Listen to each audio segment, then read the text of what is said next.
Pemirsa, jajaran Direktorat Polairut Polda Bali melepas liarkan 25 ekor penyu hijau di Pantai Kuta.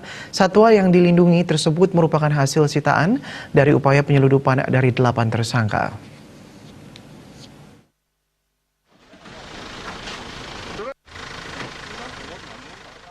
Pasca diamankan dari 8 tersangka penyelundupan, 25 ekor penyu ini dilepas liarkan oleh jajaran Direktorat Polairut Polda Bali di Pantai Kuta, Badung.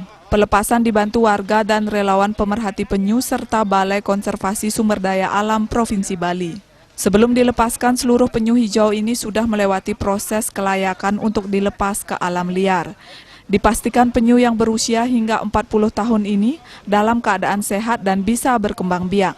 Direktur Polairut Polda Bali Kombes Pol Tony Aryadi menyatakan, hingga saat ini proses hukum terhadap ke-8 tersangka masih berjalan dan akan dikenakan Undang-Undang Perlindungan Sumber Daya Alam.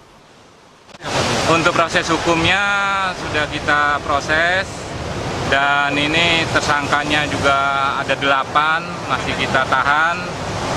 Nanti kita serahkan ke penuntut umum untuk diproses di pengadilan. Sebelumnya, jajaran Dit Polairut Polda Bali mengamankan sebuah kapal yang kedapatan membawa 36 ekor penyu hijau di perairan Serangan pada pertengahan Juli lalu. Sementara 11 ekor penyu masih dititipkan di lembaga konservasi untuk selanjutnya dihadirkan sebagai barang bukti di persidangan. Kalau kita mau lepas liarkan, itu ada 2 tahapan yang harus dilakukan. Yang pertama itu adalah memastikan satwanya itu sehat. Yang kedua, memastikan satwanya memang masih layak untuk dilepas liarkan.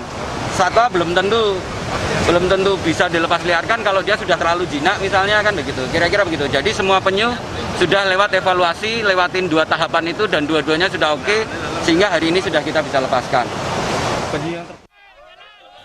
Rai Suwantara, Bali TV.